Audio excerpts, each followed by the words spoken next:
नमस्कार, VNM news में आप सभी का स्वागत है। मैं हूं रंजना दवे। देश दुनिया की छोटी बड़ी खबरों से पहले आइए नजर डालते हैं आज की हेडलाइंस पर।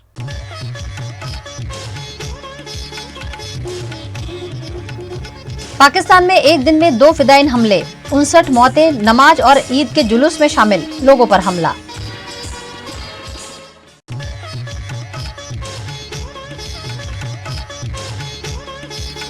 देवभूमि द्वारका से पकड़ी गई संदिग्ध ईरानी बोट, कच्छ से 800 करोड़ का कोकीन बरामद।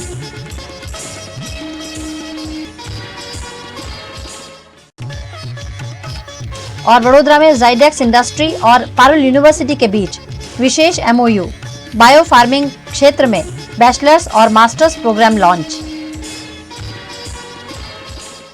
भारत के पड़ोसी मुल्क पाकिस्तान से फिर एक बार बॉम्ब ब्लास्ट की खबर सामने आई है, जिसमें 60 से ज्यादा लोगों की मौत हो गई।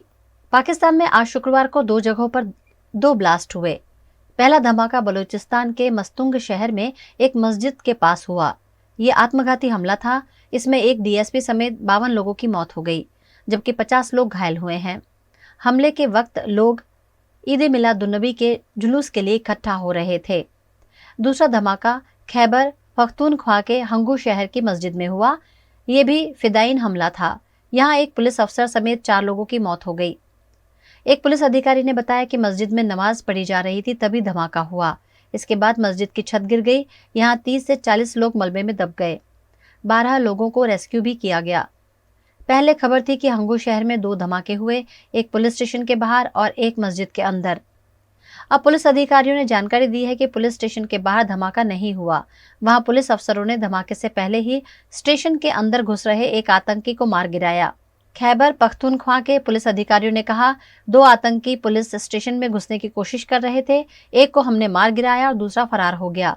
भागने वाला ये आतंकी सुसाइड बॉम्बर था, जिसने पास की मस्जिद में हमला कर दिया। गुजरात की देवभूमि द्वारका जिले के ओखा निकट से एक ईरानी बोट से नशीले पदार्थ के साथ 5 लोग गिरफ्तार किए गए हैं। गुजरात की देवभूमि द्वारका जिला के ओखा निकट समंदर से एक संदिग्ध ईरानी बोट को पकड़ा गया है। बीती रात इस बोट को ओखा लाया गया। फिलहाल अलग अलग एजेंसी बोट की जांच कर रही है। एजेंसी द्वारा बोट में रखा गया नशीला पदार्थ भी जब्त किया गया है। नशीले पदार्थ के साथ साथ सैटेलाइट फोन समेत का सामान यहां से जब्त किया गया है। बोट में 3 ईरानी समेत 5 लोग भी सवार थे, जिन्हें गिरफ्तार कर लिया गया है।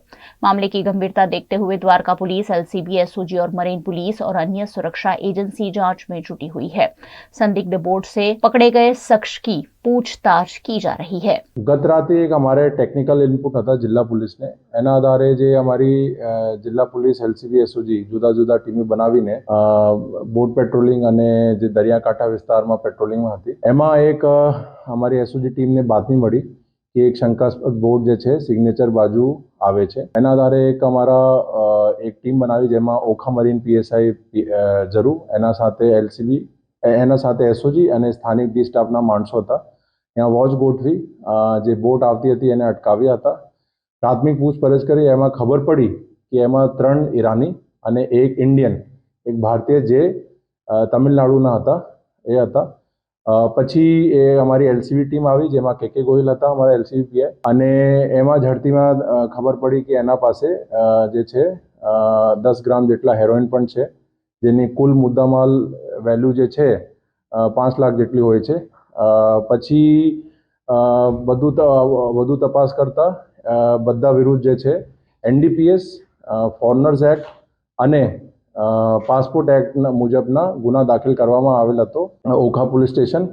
એમાં વધુ પૂછપરછ કરતા એક 5वा આરોપીમાં જે છે એની ડિટેન કરવામાં આવેલ હતો।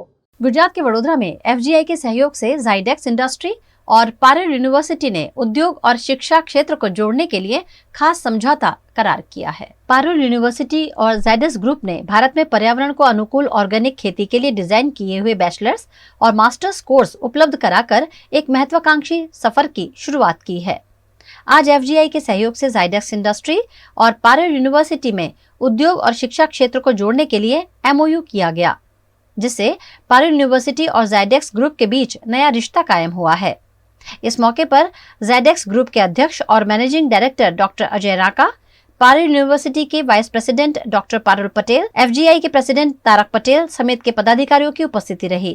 आज हमको हमारे देश को यदि ऑर्गेनिक बनाना है, एक जैविक बनाना है, क्योंकि हमको पौष्टिक और कम वैशीला खाना हमारे समाज को उपलब्ध कराए, उसके लिए ये एक पूरा प्रयत्न पूरे हिंदुस्तान के हिसाब से हम शुरू कर रहे हैं। तो हमने जो जाइडेक्स की जो एक तकनीक है कि जो अब ऑर्गेनिक खेती मुनाफेदार कैसे हो सकती है पहली फसल में, ये हमने पूरा तंत्रज्ञान बच्चों को सिखाने का पारुल यूनिवर्सिटी के साथ तय किया है।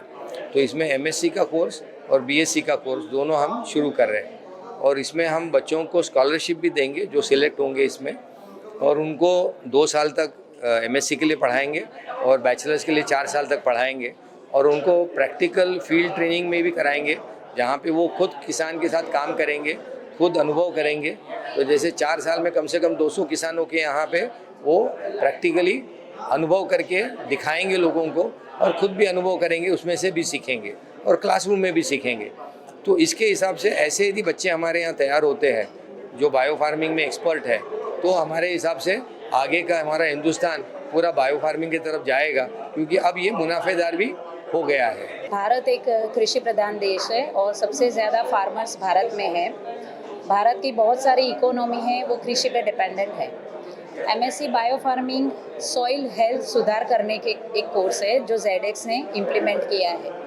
नई नेशनल एजुकेशन पॉलिसी के हिसाब से इंडस्ट्री और एकेडमिक का पार्टनरशिप होना चाहिए, जिसमें आधा टाइम स्टूडेंट है वो इंडस्ट्री में गुजारे और उसका क्रेडिट उसको मिले, और कोर्स ख़त्म करने के बाद इंडस्ट्री उसको वही स्टूडेंट को ट्रेनिंग का ज़रूरत नहीं होने की वजह से डायरेक्ट प्लेसमेंट दे। एमएससी बायो फार्मिंग एक ऐसा प्रोग्राम है जिसमें हर 6 महीने माने एक टर्म में 2 महीना स्टूडेंट यूनिवर्सिटी में पढ़ाई करेगा और बाकी की 4 महीने वो फील्ड में रह के हर फार्मर को इसका ट्रेनिंग देगा। आजकल हम केमिकल का यूज़ ज़्यादा कर रहे हैं, फर्टिलाइज़र है वो भी केमिकल से भरे पड़े हैं, सॉइल हेल्थ है वो ख़राब है। तो ये सॉइल हेल्थ सुधारने के लिए फार्मर्स को जो ट्रेनिंग देना है वो बाकी के 4 महीने में देंगे। बाकी स्टूडेंट 4 टर्म माने 2 साल ख़त्म करने के बाद जेडेक्स उनको डायरेक्ट प्लेसमेंट देगी। पारुल यूनिवर्सिटी का इस तरफ से ऐसा सपोर्ट है कि जो क्रेडिट है वो क्रेडिट उनको इंटर्नशिप के दौरान ट्रांसफ़र करना है, वो पारुल यूनिवर्सिटी की तरफ से ट्रांसफ़र होगा। गुजरात के अहमदाबाद में क्रिकेट वर्ल्ड कप को लेकर धमकी भरा ऑडियो वायरल होने से साइबर क्राइम द्वारा शिकायत दर्ज की गई। गुजरात के अहमदाबाद में क्रिकेट वर्ल्ड कप को लेकर धमकी भरा ऑडियो वायरल हो रहा है, जिसके चलते अहमदाबाद साइबर क्राइम द्वारा शिकायत दर्ज की गई। शुरुआती जांच में ये सामने आया है कि धमकी भरा ऑडियो मैसेज खालिस्तानी आतंकवादी गुरप्रीत पन्नू द्वारा प्री रिकॉर्ड कर वायरल किया गया है।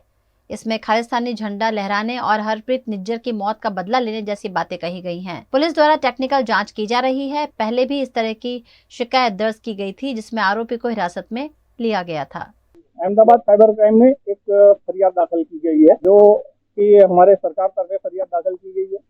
इसमें हमारे टेक्निकल टीम के सब इंस्पेक्टर द्वारा ये फरियाद देने में आई है। इस फरियाद में ये उल्लेख किया गया है कि एक प्री रिकॉर्डेड वॉइस मैसेज है जो अहमदाबाद के बहुत सारे नागरिकों के मोबाइल पर फ्लैश हुआ था। उस मैसेज के अंदर जो एक हमारे देश से आतंकवादी जाहिर किया गया है गुरप्रीत सिंह पन्नू, उसके वॉइस के अंदर एक मैसेज है। इसके अंदर जो वर्ल्ड कप का इनॉग्रेशन है 5 अक्टूबर को अहमदाबाद शहर के नरेंद्र मोदी स्टेडियम, डिस्टर्बेंसेस लाएंगे, वहाँ पर अपने काले कलर के झंडे फहराएंगे और उस मैच को वर्ल्ड टेरर कप के नाम से ये लोग बताएंगे, और जो उनका एक साथीदार है निज्जर करके, उसका भी ये मरने का बदला लेंगे।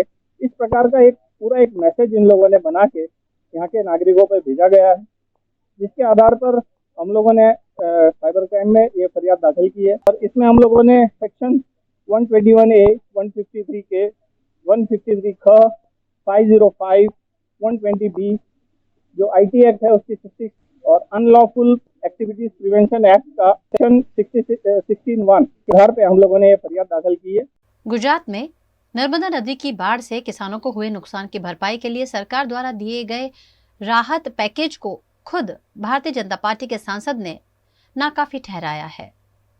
भरूच, नर्मदा और वडोदरा जिला के बाढ़ पीड़ित किसानों के लिए सरकार ने राहत कृषि पैकेज का ऐलान किया है, लेकिन ये किसानों को हुए नुकसान के लिए नाकाफी है, जिस पर लगातार विपक्षी दल के नेता तो सवाल उठा ही रहे हैं, लेकिन भारतीय जनता पार्टी के भरूच से सांसद मनसुख वसावा ने भी मुख्यमंत्री द्वारा किसानों को दी गई सहाय को अयोग्य ठहराते हुए उन्हें अच्छा राहत पैकेज दिए जाने की मांग की है। मनसुख वसावा का कहना है कि किसानों को करोड़ों रुपयों का नुकसान हुआ है, ऐसे में सही तरह से सर्वे कर उन्हें आर्थिक सहायता प्रदान करनी चाहिए। વડોદરા જિલ્લા, નર્મદા જિલ્લા અને ભરૂચ જિલ્લાના જે નર્મદાના કાંઠા વિસ્તારના જે ગામો જે છે એ વર્ષોથી કોઈ ને કોઈ પ્રકારે આવા પૂરનો ભોગ બનતા આવેલા છે, તો આ વખતે એમાં અનેક ઘણું નુકસાન થયું છે। ભયંકર ખેડૂતોનો આખો તૈયાર પાક નષ્ટ થઈ ગયો છે, ક્યાંક ક્યાંક જમીનો ધોવાણ થઈ છે, અને જમીન માં જે વર્ષોથી કાપ આવવાના બદલે એ જમીન જ ઓછી થઈ ગઈ છે। એ ઉપરાંત કોઈના કાચા ઘરો હશે કે પાકા ઘરો હશે, એ ઘરોને પણ ભયંકર રીતના નુકસાન થયું છે। કાચા ઘરો તો બિલકુલ, જે વાંસના ને માટીના ઘરો છે તે બિલકુલ ધોવાઈ ગયા છે, અને ભરૂચ છે, અંકલેશ્વર છે, જે દુકાનદારો છે એ દુકાનદારોને પણ ભયંકર રીતના નુકસાન થયું છે। એનો આખો વર્ષનો જે સામાન ભરતા હોય છે, કેટલાક જે સાધનો હોય દુકાનને લગતા, એ દુકાનના સાધનો પણ બિલકુલ નષ્ટ થઈ ગયા છે। ગૃહસ્થોના ગેસનો બોટલથી માંડીને, ફ્રીજથી માંડીને અમુક ઘરના રાચરચીલો પણ ભયંકર રીતના નષ્ટ પામ્યું છે। એટલે એમ કહેવાય કે આખા જિંદગીની કમાણી આમાં નષ્ટ પામી છે। તો તેવા સંજોગોમાં અમે સરકારમાં રજૂઆત કરી, ભરૂચ જિલ્લાના અને વડોદરા જિલ્લાના, નર્મદા જિલ્લાના બધા જ આગેવાનોએ માનનીય મુખ્યમંત્રી ભૂપેન્દ્ર પટેલ સાહેબને કહ્યું કે આ પેકેજ જે છે એ પેકેજમાં કઈક રીતના સુધારો કરવો જોઈએ, અને ખાસ કરીને ખેડૂતોનું પેકેજ જે છે એ બિલકુલ એનાથી ખેડૂતો સંતોષ નથી, નારાજ છે। તો સન્માનજનક એમને પેકેજ મળવું જોઈએ, એ રીતના અમે માનનીય મુખ્યમંત્રીને રજૂઆત કરી છે। खबरों का दौर यूं ही चलता रहेगा। फिलहाल वक्त है एक ब्रेक का। अनेक वर्षोथी सरकारश्री तरफथी अवर्ग धरावती नामांकित Baroda citizen community cooperative credit society सर्वने शाहुकारो तथा प्राइवेट फाइनान्सरोना आकरा व्याजमांथी मुक्ति अपावे छे। ओછી વધતી દરેક પ્રકારની આવક ધરાવતા લોકો માટે ઓછા વ્યાજે સરળ હફતે અનેક પ્રકારની લોન ઉપલબ્ધ। ફાઇનાન્સ કંપનીઓ કરતા ઘણા ઓછા વ્યાજ, વાર્ષિક વ્યાજ દર 8.5% થી શરૂ, અનુકૂળતા મુજબના ઈએમઆઈ, લોન માટે સિવિલની પણ જરૂર નથી, પેનલ્ટી વગર લોનની વહેલી ચૂકવણી શક્ય, બચત ખાતા પર પણ આકર્ષક વ્યાજ મેળવો। तुरंत संपर्क करो Baroda citizen community cooperative credit society limited, 203B Ivory terrace, circuit house ની સામે, અલકાપુરી, વડોદરા। WhatsApp number 9327109414।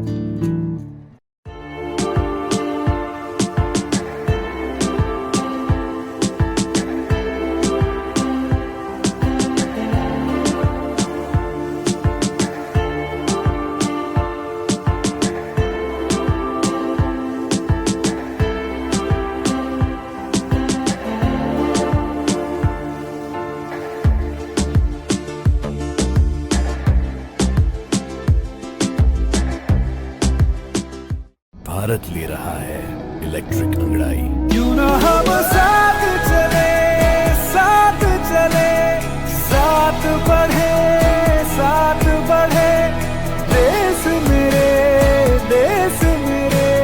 देश को ले जाए नई दिशा की ओर, आपका जॉय, भारत का जॉय। વડોદરાના ઘણા વિસ્તારો જેમ કે અકોટા, માંજલપુર, અલકાપુરી, મકરપુરા વગેરે વગેરે વિસ્તારોના લોકો ચિંતામાં છે। આ ચિંતાનું કારણ છે વડોદરાના લોકોમાં વધતી ઈર્ષા। જી હા, અને આ ઈર્ષાનો સ્ત્રોત છે તરસાલી એરિયામાં આવેલ રેઝિડેન્શિયલ પ્રોજેક્ટ દર્શનમ પ્લેસ। ઘણી બધી એમિનિટીઝથી ભરપૂર આ 2 અને 3 BHK પ્રોજેક્ટ બની ગયો છે નવા ઘર શોધવાવાળા લોકો માટે એક અનોખો અવસર।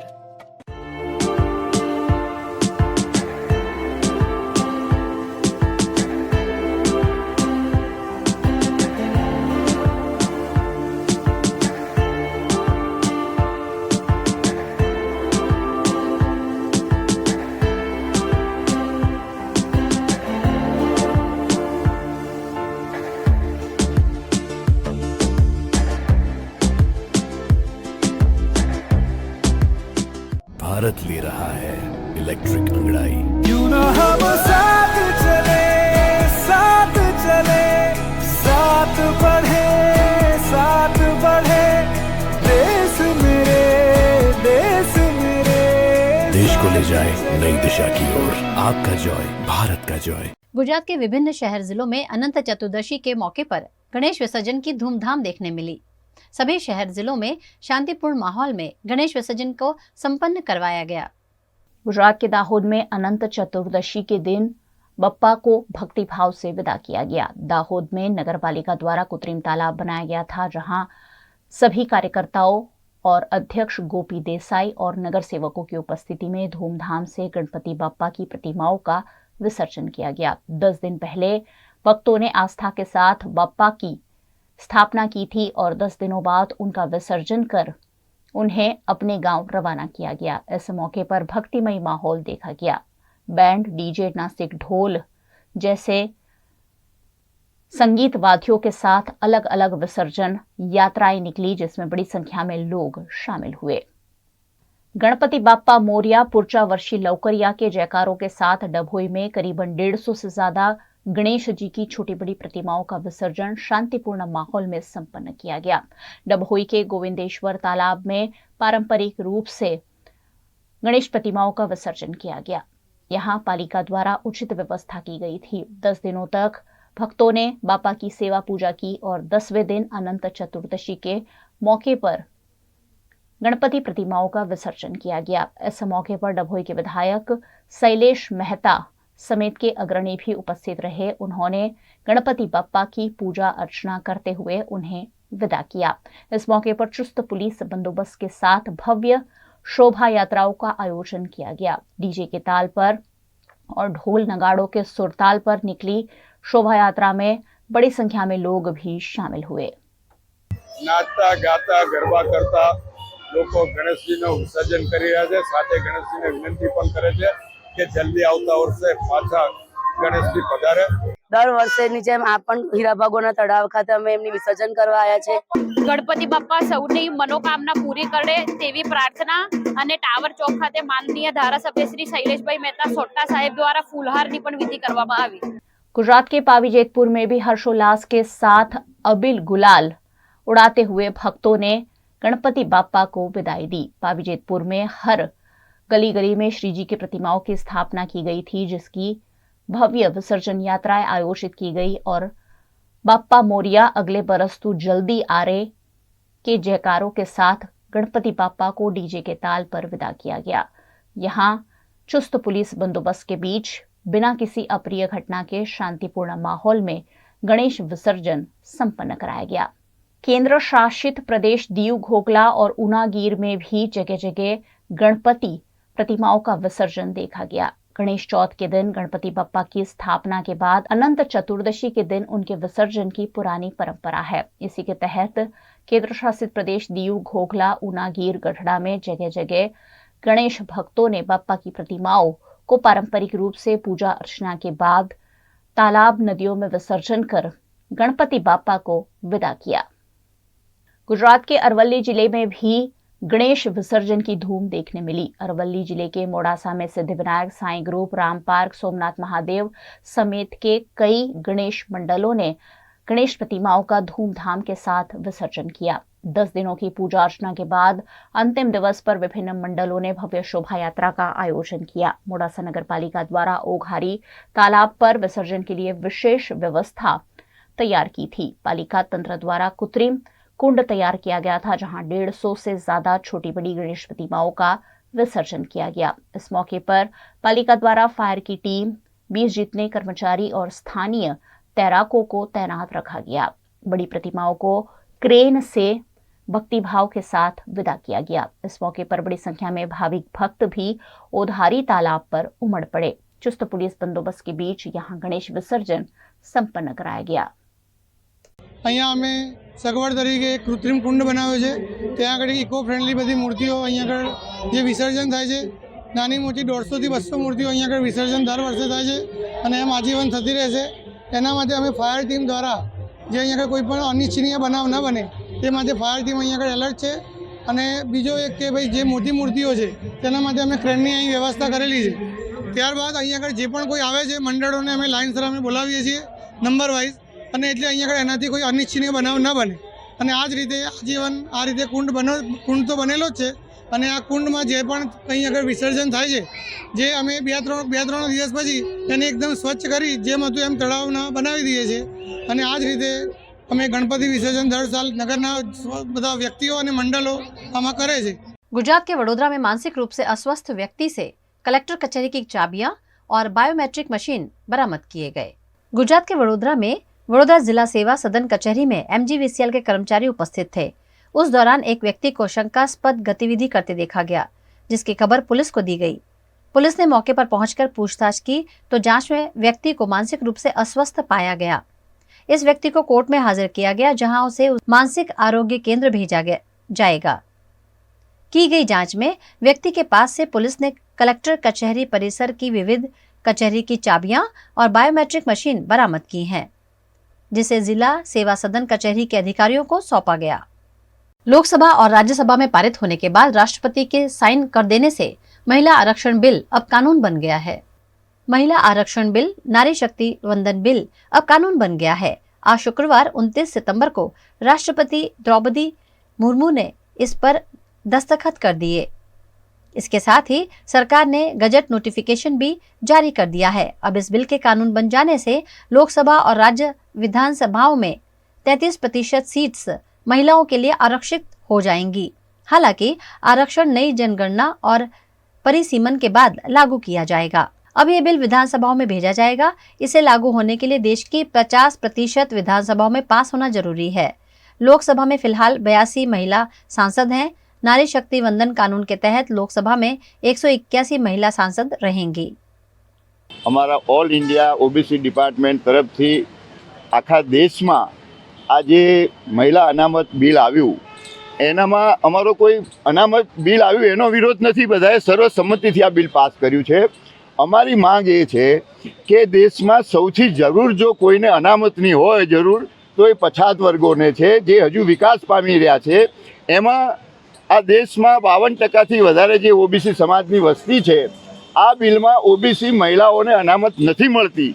એની માંગ લઈને અમે આવ્યા છીએ અને અમે એનો વિરોધ કરવા આવ્યા છીએ કે આ દેશના કહેવાતા ઓબીસી વડાપ્રધાન જ્યારે આખા દેશમાં આનો જશ લેવા નીકળ્યા હોય, આનો જશ્ન મનાવવા નીકળ્યા હોય, ત્યારે અમારી એ જ માંગ છે કે આ કોટામાં ઓબીસી સમાજની મહિલાઓને એમાં કોટા મળવા જોઈએ. 50%થી વધારે વસ્તી હોય તો 50% મળે, 50% ના મળે તો કમસે કમ 27% પણ આ ઓબીસી વર્ગની મહિલાઓને આમાં અનામત મળવી જોઈએ.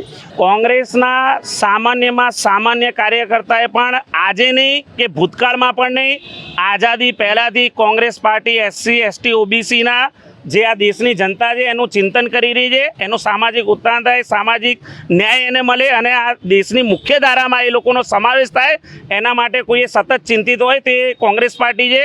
અમે તો એમને અનામત મળે અને અનામતની સીધી જાહેરાત થાય અને ખોટી જાહેરાતો ના થાય ભાજપ સરકાર માટે, એના માટે चिंतन કરવા જ અમે આ કાર્યક્રમ રાખ્યો છે.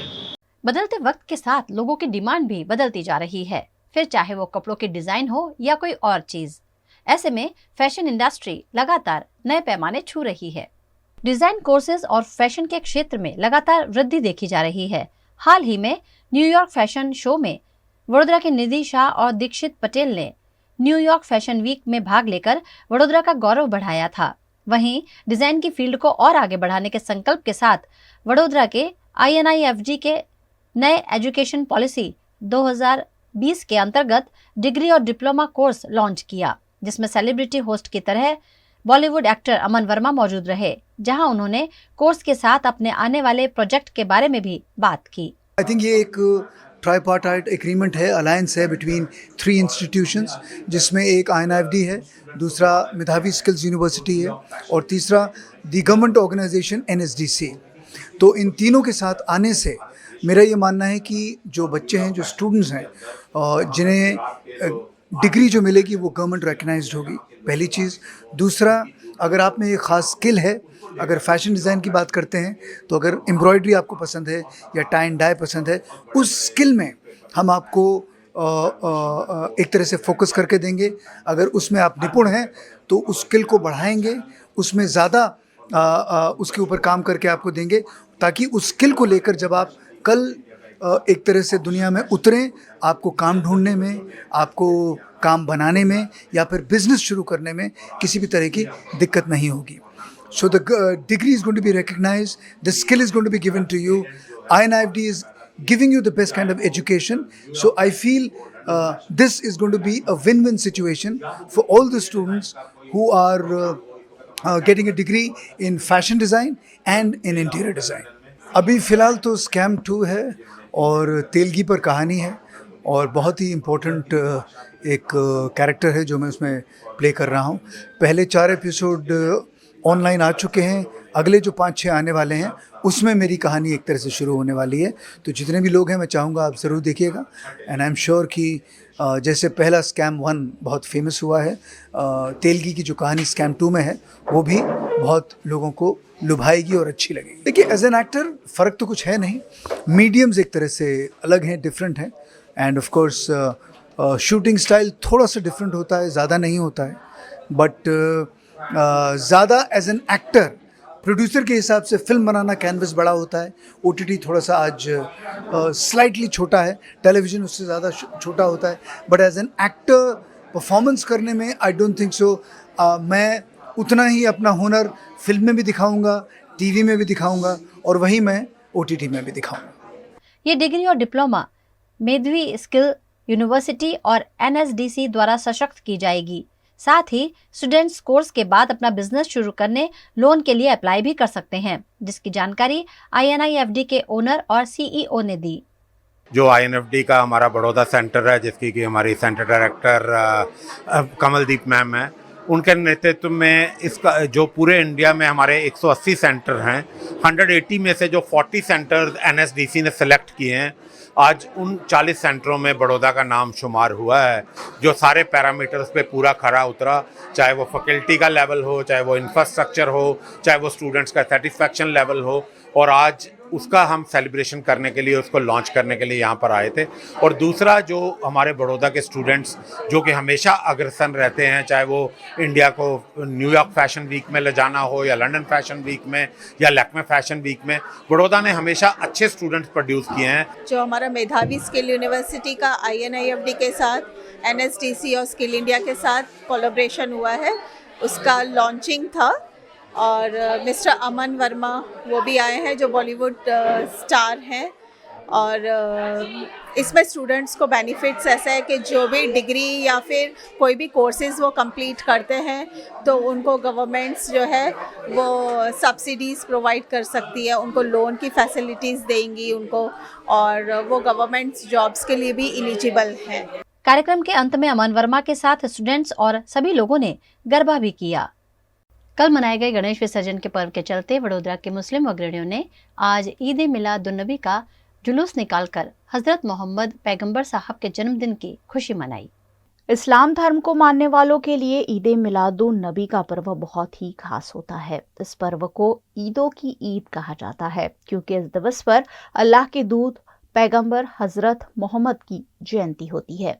पैगंबर मोहम्मद साहब की जयंती होने के कारण इस पर्व को काफ़ी महत्वपूर्ण माना जाता है और इसे एक उत्सव की तरह सेलिब्रेट किया जाता है. कल गणेशोत्सव और ईद मिलादुन्नबी का पर्व एक साथ होने पर पुलिस की अपील पर मुस्लिम अग्रणियों ने कल की बजाय आज जुलूस निकाला. इस मौके पर वडोदरा के तांदलजा इलाके में बड़ी संख्या में मुस्लिम बंधु एकत्रित हुए. इस मौके पर DCP अभय सोनी और अन्य पुलिस अधिकारियों का मुस्लिम अग्रणियों द्वारा स्वागत भी किया गया. DCP अभय सोनी ने मुस्लिम अग्रणियों के साथ फ्लैग ऑफ करवाकर तांदलजा से जुलूस को रवाना करवाया. वडोदरा के सयाजीगंज इलाके के परशुराम भट्टा में भी ईद मिलादुन्नबी का जुलूस मुस्लिम अग्रणियों द्वारा निकाला गया. आज पूरे वडोदरा शहर में मुस्लिमों ने कौमी एकता और भाईचारे को कायम रखने के लिए ईद मिलादुन्नबी के दूसरे दिन जुलूस निकालकर देश प्रेम की मिसाल पेश की है. वडोदरा के सभी इलाकों में चुस्त पुलिस बंदोबस्त के बीच इन जुलूस यात्राओं का आयोजन हुआ, जिसमें बड़ी संख्या में मुस्लिम भाई बंधु शामिल हुए. जुलूस मुहम्मदी सल्लल्लाहु अलैहि वसल्लम निकाले हैं इसलिए कि आपस में प्यार मोहब्बत जो सरकार मदीना सल्लल्लाहु अलैहि वसल्लम ने हमें पैगाम दिया है उस पैगाम ही को आम करने के लिए हमने विलादत मुस्तफ़ा पर जुलूस मोहम्मदी निकाला है। सयाजीगंज के मुख्तलिफ रास्तों से परशुराम के भट्ठा होता हुआ फिर ये जुलूस मोहम्मदी सरकार मुराद शहीद बाबा बुखारी रहमतो रिदवान की बारगाह तक पहुँचेंगे।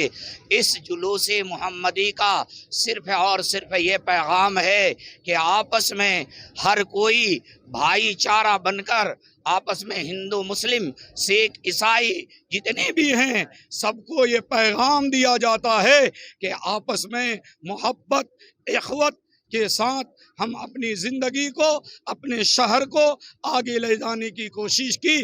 गुजरात पुलिस ने कच्छ के समुद्री तट से 80 किलोग्राम ड्रग्स जब्त किया है, जिसकी अंतर्राष्ट्रीय बाजार में कीमत 800 करोड़ रुपए बताई जा रही है।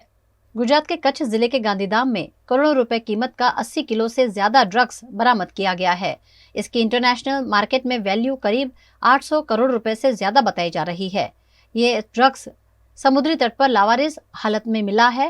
एफएसएल की शुरुआती जांच में पता चला है कि ये कोकीन है। ડ્રગ્સનો જે એક મોટો જથ્થો છે એમનું મૂવમેન્ટ જે છે આ વિસ્તારમાં થવાનું છે, જેના અનુસંધાને પોલીસ દ્વારા અલગ અલગ ટીમો બનાવવામાં આવેલ, જેમાં જિલ્લાની એલસીબી, એસઓજી તથા local police B division police સ્ટેશનની ટીમ, જે અનુસંધાને પોલીસ દ્વારા આ વિસ્તારોમાં સઘન જે છે કોમ્બિંગની કાર્યવાહી પણ થોડા દિવસોથી ચાલુ હતી અને એને સાથે સાથે જે વિસ્તારોમાં ટ્રેક રાખવાનો હોય ત્યાં ટ્રેકિંગની કામગીરી અને હ્યુમન સર્વેલન્સની પણ બાતમી મેળવવાની જે છે કામગીરી ઓવરઓલ પોલીસ દ્વારા અલગ અલગ એંગલ્સમાં તપાસવાની ચાલુ હતી।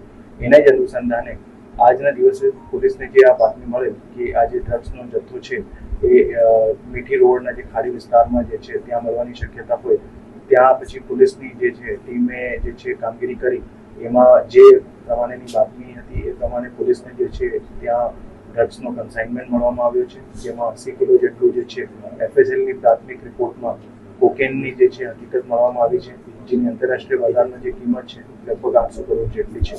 એમાં જે ક્ષોરમાંથી જે અમુક પેકેટ્સ હતા, પછી જે પ્રમાણેની બાતમી હતી કે મોટો કન્સાઇનમેન્ટ છે એ પ્રમાણે પોલીસની જે અલગ અલગ ટીમોને પણ જે છે ત્યાં પાણીમાંથી રિકવરી કરવામાં આવેલ હતું અને ત્યાંથી પાણીમાંથી અંદરથી જે માલનું રિકવરી થયું એ પ્રમાણે જે છે એક મોટા જથ્થાની એમાં રિકવરી થઈ છે। અને આમાં જે કન્સાઇનમેન્ટ જે આ ડિલિવરી કરવામાં જે અસફળ થયા છે એ જ રીતે પોલીસ દ્વારા આગળમાં પણ એ રીતે કાર્યવાહી કરવામાં આવશે કે જેમાં એવી કોઈ ડિલિવરી या એવી કોઈ વસ્તુ હોય તો પોલીસને જે છે એમાં કાર્ય કરવાનું સફળ આવે। અત્યારે જે પ્રાથમિક રીતે એમાં જે કન્સાઇનમેન્ટ છે એમાં પ્લાસ્ટિકની પેકિંગ છે અને નોર્મલ વેમાં જે પ્લાસ્ટિકની પેકિંગ હોય એ પ્રમાણેની સ્ક્વેર શેપમાં પેકિંગના જથ્થા જે મળે પોલીસ દ્વારા અત્યારે તપાસ ચાલુ છે। राजस्थान के चित्तौड़ के सांवलियाजी कस्बे में आगामी 2 अक्टूबर को प्रधानमंत्री नरेंद्र मोदी की सभा प्रस्तावित है। आगामी 2 अक्टूबर को देश के प्रधानमंत्री नरेंद्र मोदी राजस्थान के चित्तौड़ के सांवलियाजी कस्बे में जनसभा को संबोधित करेंगे। साथ ही सांवलियाजी मंदिर के दर्शन भी करेंगे। इस आयोजन को लेकर सभी सुरक्षा एजेंसियां सतर्क हो गई हैं। वहीं भाजपा द्वारा युद्ध स्तर पर तैयारियां की जा रही हैं। भाजपा प्रदेश अध्यक्ष सीपी जोशी और विधानसभा के नेता प्रतिपक्ष राजेंद्र सिंह राठौड़ सांवलियाजी पहुंचे। यहां भगवान सांवलिया सेठ के दर्शन करने के बाद एक बैठक का आयोजन किया गया। आयोजित की गई बैठक में बड़ी संख्या में कार्यकर्ता जुड़े। इस दौरे को लेकर जिला कलेक्टर पीयूष सामरिया, अतिरिक्त जिला कलेक्टर अभिषेक गोयल भी सांवलियाजी पहुंचे और उपखंड अधिकारी और तहसीलदार से चर्चा की गई। कल शाम को ही हमें सूचना मिली, ज्ञात हुआ कि आदरणीय प्रधानमंत्री नरेंद्र मोदी जी का चित्तौड़ सांवलियाजी में कार्यक्रम बना है और हम सब लोगों का सौभाग्य कि आदरणीय प्रधानमंत्री नरेंद्र मोदी जी का मार्गदर्शन मेवाड़ की धरा को मिलेगा, बागर की धरा को मिलेगा और यहाँ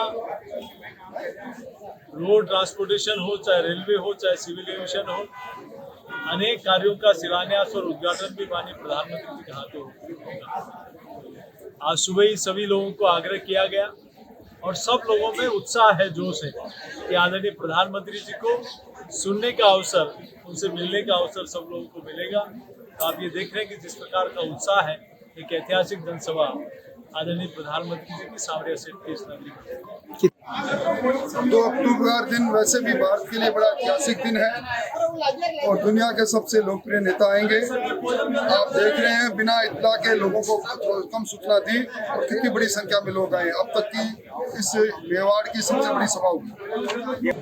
5 साल की सरकार लोगों को लगा 5 महीने की सरकार है।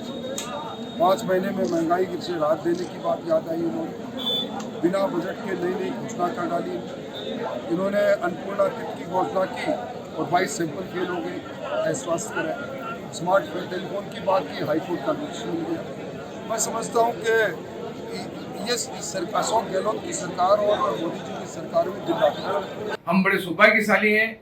2 तारीख को सुबह 10 बजे उनका दौरा है और 10 बजे वो आएंगे और भव्य सभा सांवरिया जी में करेंगे, सांवरिया जी दर्शन करेंगे। उसके बाद हमारी वहाँ सभा करेंगे और हमारे चित्तौड़गढ़ जिले से और चित्तौड़गढ़ विधानसभा से कम 30 से 40 हजार लोग उस सभा में जाएंगे। उस कार्यक्रम में कम से कम 5 लाख लोग इकट्ठे होंगे, ऐसा हमारा कार्यक्रम है। गुजरात के वडोदरा शहर में शेरी गरबा को आधुनिक स्वरूप देते हुए सन फार्मा रोड पर सारा फाउंडेशन द्वारा लगातार 7वें वर्ष नवरात्रि के दौरान गरबा का आयोजन किया गया है। गुजरात के वडोदरा शहर में सन फार्मा रोड पर सारा फाउंडेशन द्वारा सेवा, संस्कृति और समर्पण की भावना के साथ हर वर्ष नवरात्रि के दौरान गरबा आयोजित किया जाता है। इस बार भी सारा फाउंडेशन द्वारा सन फार्मा रोड की 125 सोसाइटीज के साथ मिलकर गरबा आयोजित किया गया है, जिसका आज भूमि पूजन किया गया।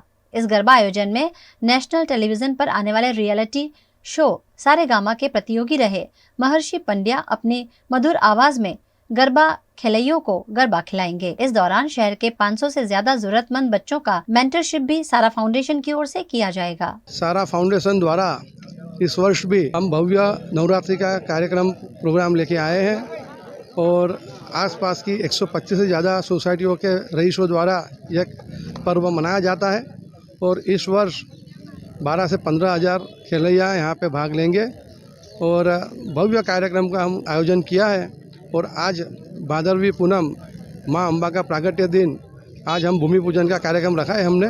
अनंत चतुर्दशी के अवसर पर राजस्थान के चित्तौड़गढ़ में भारी पुलिस बंदोबस्त के बीच भगवान गणपति जी की प्रतिमाओं के विसर्जन के साथ ही गणपति महोत्सव का समापन हुआ। राजस्थान के चित्तौड़गढ़ में अनंत चतुर्दशी के अवसर पर भारी पुलिस जब्ते के साथ भगवान गणपति जी की मूर्तियों के विसर्जन का क्रम शुक्रवार सुबह 4 बजे तक चला, जिसमें 1.5 दर्जन से ज्यादा लाइसेंसधारी प्रतिमाओं के अलावा सैकड़ों की संख्या में बिना लाइसेंसधारी प्रतिमाओं का विसर्जन भी किया गया। गंभीरी नदी के तट पर हुए प्रतिमाओं के विसर्जन के दौरान नगर परिषद और सिविल डिफेंस के कर्मचारी भी मौजूद रहे। चित्तौड़गढ़ में 19 सितंबर से चल रहे गणपति महोत्सव का समापन अनंत चतुर्दशी के अवसर पर गणपति प्रतिमाओं के विसर्जन के साथ हुआ, जिसमें शहर के विभिन्न क्षेत्रों में 18 लाइसेंसधारी गणपति प्रतिमाओं के अलावा अन्य सैकड़ों स्थापित हुई गणपति प्रतिमाएं विसर्जन की गईं। इस अवसर पर लाइसेंस से धारी प्रतिमाओं को एक साथ लाया गया, जिसमें बड़ी संख्या में जनसमूह ने गणपति बप्पा मोरया, अगले बरस तू जल्दी आ। इसके अलावा देश के प्रधानमंत्री नरेंद्र मोदी के जयकारे भी लगाए। वहीं गोल प्याऊ पर झांकियों के पहुंचने के साथ ही चित्तौड़गढ़ विधायक चंद्रभान सिंह आक्या ने गणपति जी की प्रतिमाओं की पूजा अर्चना की और खुशहाली की कामना की। वहीं इस अवसर पर राज्य मंत्री सुरेंद्र सिंह जाड़ावत, कांग्रेस से विधानसभा चुनाव में टिकट के दावेदार दुष्यंत राज सिंह भी अपने समर्थकों के साथ गोल प्याऊ चौराहे पहुंचे और प्रतिमाओं की पूजा अर्चना की। इस अवसर पर पुलिस प्रशासन ने बड़ी संख्या में चप्पे पर जाप्ता तैनात किया। वहीं पूरी जुलूस के साथ पुलिस प्रशासन साथ जिला प्रशासन के अधिकारी भी मौजूद रहे। एमपी के मंदसौर जिले में पुलिस द्वारा डिलीवरी बॉय बनकर 5 सालों से फरार आरोपी को गिरफ्तार करने में सफलता हासिल हुई है। एमपी के मंदसौर जिले में इनामी, फरार और स्थायी वारंटियों की धरपकड़ के लिए अभियान चलाया जा रहा है। इस अभियान के चलते 2019 से फरार चल रहे आरोपी प्रहलाद को गिरफ्तार किया गया। प्रहलाद छुपकर राजस्थान के प्रतापगढ़ में रह रहा था। पुलिस ने कार नंबर के आधार पर सर्च एप्लीकेशन के माध्यम से आरोपी का मोबाइल नंबर ढूंढ निकाला। स्थायी इनामी फरारी वारंटियों को पकड़ने के लिए लगातार दिशा निर्देश मिलते हैं। उसी तारतम्य में प्रहलाद नाम के एक फरार स्थायी वारंटी जो पिछले 5 वर्षों से फरार था, नारायणगढ़ का मूलतः रहने वाला है, लेकिन यह अपनी पहचान छुपा के पिछले 5 वर्षों से प्रतापगढ़ में एक कॉलेज के पास में रह रहा था, जिसे मुखबिर द्वारा उनका नंबर से मोबाइल नंबर निकाला गया एवं Amazon.com में डिलीवरी बॉय बनकर उसे सामान देने के लिए उसके घर का एड्रेस पता किया और उसे गिरफ्तार किया और मंदसौर लेके आए। लोकसभा और राज्यसभा में पारित होने के बाद राष्ट्रपति के साइन कर देने से महिला आरक्षण बिल अब कानून बन गया है। महिला आरक्षण बिल, नारी शक्ति वंदन बिल अब कानून बन गया है। आज शुक्रवार 29 सितंबर को राष्ट्रपति द्रौपदी मुर्मू ने इस पर दस्तखत कर दिए। इसके साथ ही सरकार ने गजट नोटिफिकेशन भी जारी कर दिया है। अब इस बिल के कानून बन जाने से लोकसभा और राज्य विधानसभाओं में 33% सीट्स महिलाओं के लिए आरक्षित हो जाएंगी। हालांकि आरक्षण नई जनगणना और परिसीमन के बाद लागू किया जाएगा। अब ये बिल विधानसभाओं में भेजा जाएगा। इसे लागू होने के लिए देश की 50% विधानसभाओं में पास होना जरूरी है। लोकसभा में फिलहाल 82 महिला सांसद हैं। नारी शक्ति वंदन कानून के तहत लोकसभा में 181 महिला सांसद रहेंगी। वीएनएम टीवी की खबरें अब आप यूट्यूब, फेसबुक, इंस्टाग्राम के अलावा ओटीटी प्लेटफॉर्म्स पर भी लाइव देख सकते हैं। डेली हंट, जियो टीवी, वोडाफोन टीवी पर 24 घंटे वीएनएम टीवी आपके लिए उपलब्ध है। तो देखते रहिए VNM TV. VNM news room से आज बस इतना ही। कल फिर मुलाकात होगी। तब तक के लिए इजाजत दीजिए। नमस्कार।